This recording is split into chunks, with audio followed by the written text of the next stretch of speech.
Қайырлы күн достар. Бүгін біздерде көркем жазу сабағының 5-ші сабағы.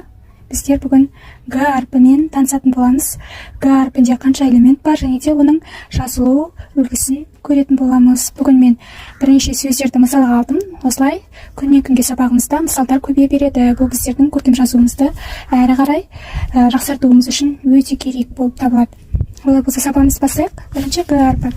Біздерде Г әрпі бірінші және екінші элементтен тұрады.